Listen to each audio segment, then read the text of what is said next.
Assalamualaikum warahmatullahi wabarakatuh. Perkenalkan, saya Romdoni. Di sini saya akan menjelaskan tentang sumber-sumber hukum. Sumber hukum adalah segala sesuatu yang menimbulkan aturan-aturan yang mempunyai kekuatan yang bersifat memaksa. Sumber hukum yang dimaksud sifat memaksa itu, kita sebagai warga, sebagai masyarakat, baik masyarakat sipil atau masyarakat biasa, kita wajib mematuhi dan mentaati peraturan. Dan jika melanggar aturan, kita akan dikenakan sanksi yang tegas dan nyata. Hakikatnya adalah tempat menemukan dan menggali hukum dalam sistem hukum Indonesia. Jadi kita akan memahami tentang sumber-sumber hukum yang ada di Indonesia. Pengertian dan makna sumber hukum: ada asas hukum, sesuatu yang merupakan permulaan hukum dan menjadi dasar fundamental dalam sistem hukum. Yang kedua yaitu adalah hukum terdahulu, menunjukkan hukum terdahulu yang menjadi atau mempertahankan hukum, memberi bahan hukum yang kemudian. Yang ketiga ada kekuatan berlaku, sumber berlakunya yang memberikan kekuatan berlaku secara formasi kepada peraturan hukum.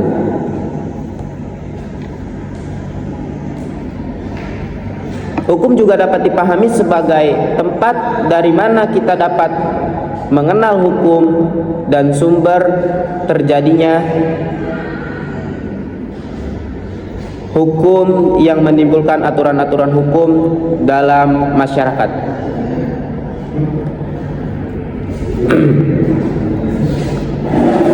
Sumber hukum juga dapat dipahami sebagai tempat dari mana kita dapat mengenal hukum. Jadi, mengapa kita harus mempelajari sumber hukum? Karena kalau misalkan kita tidak mempelajari sumber hukum, kita sebagai masyarakat tidak bakal tahu aturan-aturan yang dilarang. Oleh karena itu, kita wajib mengetahui tentang aturan-aturan yang ada di Indonesia ini, khususnya bagi kita masyarakat. Klasifikasi hukum. Klasifikasi sumber hukum material. Tempat dari mana material hukum diambil merupakan faktor pembantu pembentukan hukum yang dapat ditinjau. Dari berbagai sudut pandang, sumber ini mencakup nilai-nilai norma dan prinsip-prinsip yang hidup dalam masyarakat. Kemudian, sumber hukum formal.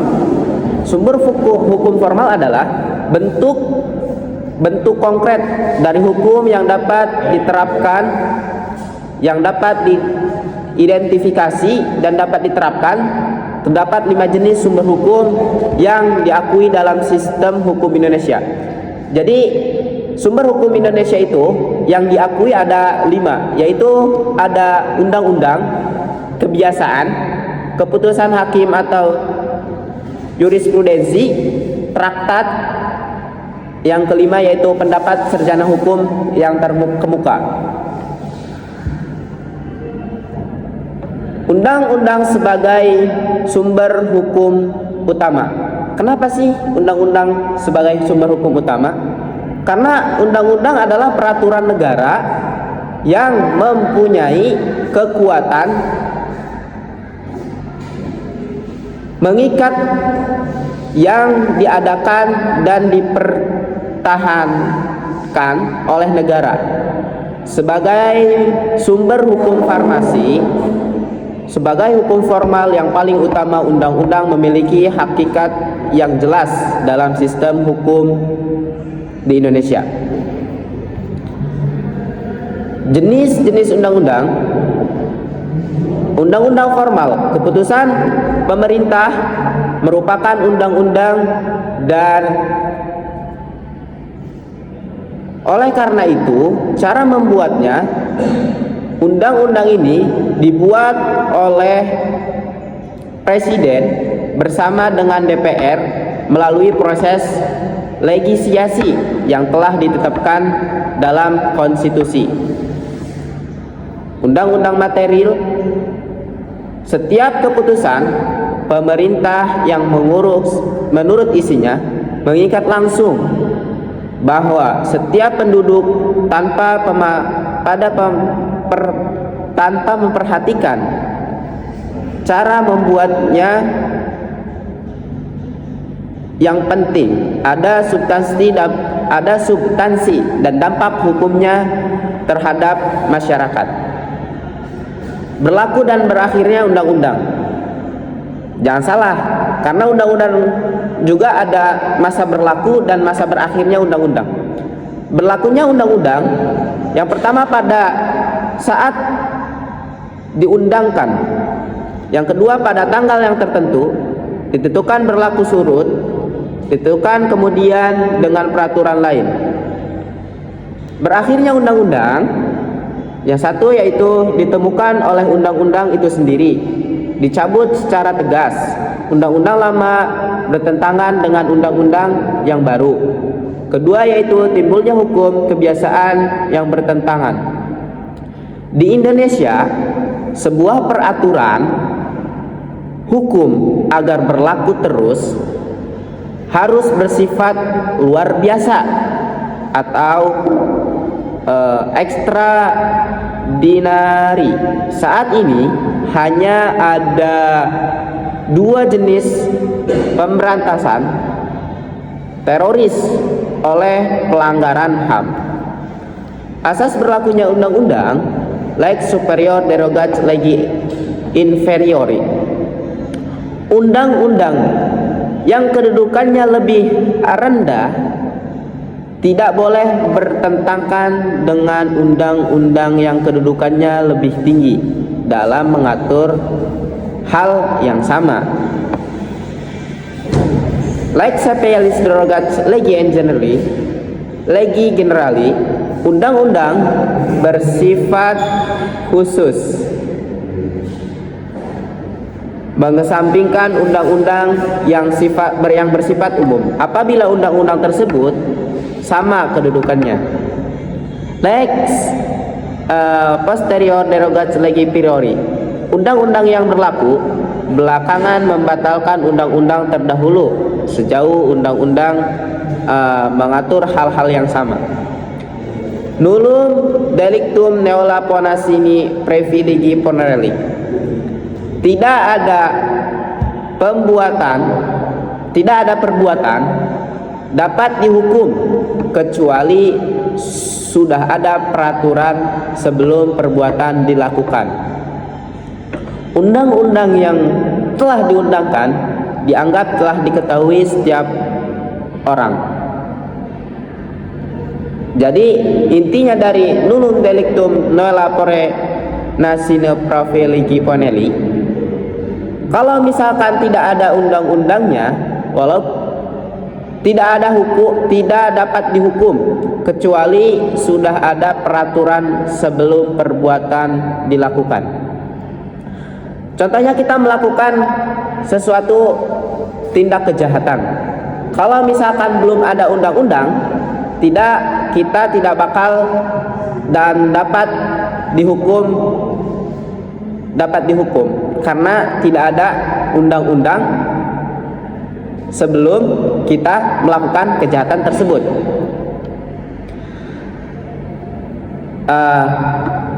Selanjutnya yaitu kebiasaan sebagai sumber hukum tertua. Biasanya sumber hukum ini yang dikenal manusia, kebiasaan adalah perbuatan manusia yang tetap dan berulang, normal. Perilaku yang diulang tidak menimbulkan kesadaran bahwa perbuatan itu baik dan patut diikuti. Menurut pasal 15 AB, kebiasaan tidak menimbulkan hukum kecuali jika undang-undang merujuk pada kebesaran untuk diberlakukan.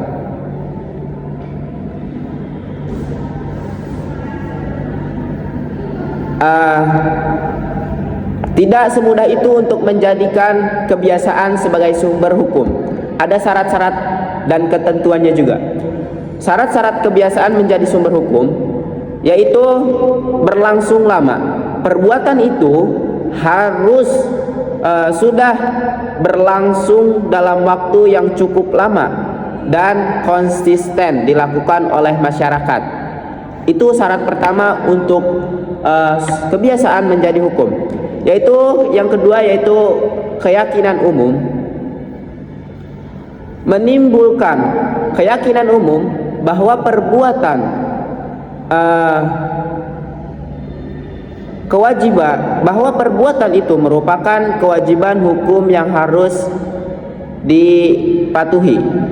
Yang ketiga yaitu akibat hukum. Ada akibat hukum yang jelas jika kebiasaan hukum tersebut dianggap oleh anggota masyarakat. Nah, itu tiga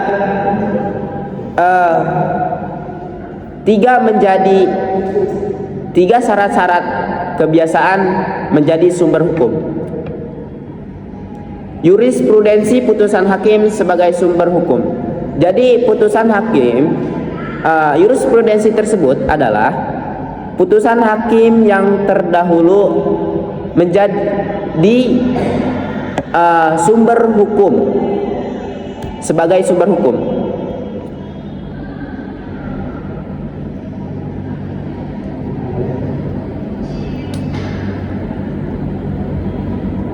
Yang mendasarkan putusan, yang mengikuti atau mendasarkan putusan hakim terdahulu. Perkara yang sama, pengadilan tidak boleh menolak untuk memeriksa dan mengadili sesuatu perkara dengan dalih bahwa hukum tidak atau kurang jelas. Contohnya kita melakukan kejahatan yang sama, kejahatan perkara yang sama, tapi hakim itu mengetahui bahwa undang-undang ini tidak jelas, perkara ini tidak jelas diselesaikan. Oleh karena itu si hakim ini bisa mengambil sumber hukum jurisprudensi, di mana sumber hukum jurisprudensi ini adalah hakim yang terdahulu melakukan kasus yang serupa, menyelesaikan kasus yang serupa yang dilakukan.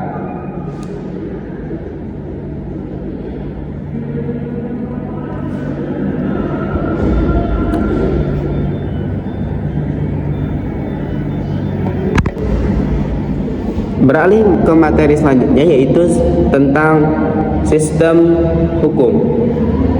Di sini saya akan menjelaskan tentang sistem hukum yang ada di dunia. Yang pertama yaitu sistem hukum civil law. Sistem hukum civil law biasanya dianut oleh negara-negara Eropa kontinental yang berdasarkan atas hukum Romawi. Hukum Romawi sendiri bersumber pada Corpus Juris Civilis, karya dari Kaisar Justinianus. Ciri-ciri utama dari sistem civil law ini ada 6 macam. Yang pertama yaitu pembagian hukum privat dan hukum publik. Yang kedua yaitu sumber hukum utama adalah undang-undang. Yang ketiga adalah metode pendekatan abstrak dan teoritis. Yang ketiga yaitu menggunakan metode dedukasi. Yang kelima yaitu hakim tidak terikat pada putusan sebelumnya. Yang keenam adalah konsep kodifikasi sebagai tujuan hukum. Sebagai tujuan. Sumber-sumber hukum civil law yaitu ada 3. Yang pertama yaitu hukum Romawi, hukum gereja, hukum Jerman. Yang kedua yaitu sistem common law. Apa sih sistem common law itu?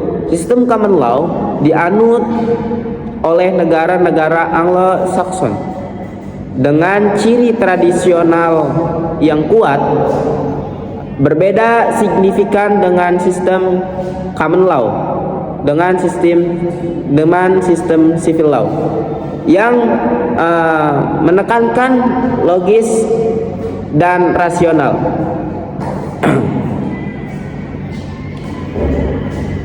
Supremasi hukum, penguat terhadap supremacy of law sebagai prinsip utama. Yang kedua yaitu perlindungan hak individu, proteksi terhadap hak-hak individu atau perseorangan. Persamaan hukum, pengakuan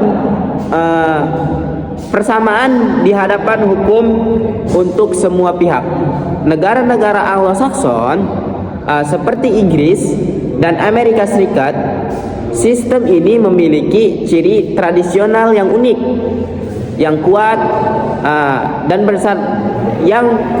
dan berbeda signifikan dari sistem civil law dengan penekanan pada logika dan rasional. Ciri karakteristik common law, 3 karakteristik utama menurut Peter Mahmud Marzuki. Sistem common law memiliki 3 karakteristik yang membedakannya. Yang pertama yaitu jurisprudensi sebagai hukum. Putusan pengadilan dipandang sebagai sumber hukum utama.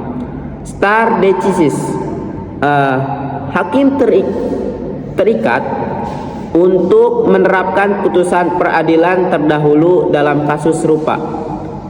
Adversary system, hukum bertindak seperti wasit. Para pihak mengajukan alat bukti, juri memutuskan perkara. Sistem hukum sosialis. Sistem hukum sosialis awalnya berkembang dari Republik Sosialis Uni Soviet, kalau sekarang yaitu Rusia. Sistem hukum sosialis ini menganut paham komunis, Dalam sistem ini hukum ditempatkan sebagai alat untuk mencapai kebijakan sosialisme. Menurut ajaran Marxis Lenin, masyarakat sosialis tidak membutuhkan perangkat hukum. Tidak ada struktur kekuasaan kapitalis. Determinasi ekonomi. Negara dan hukum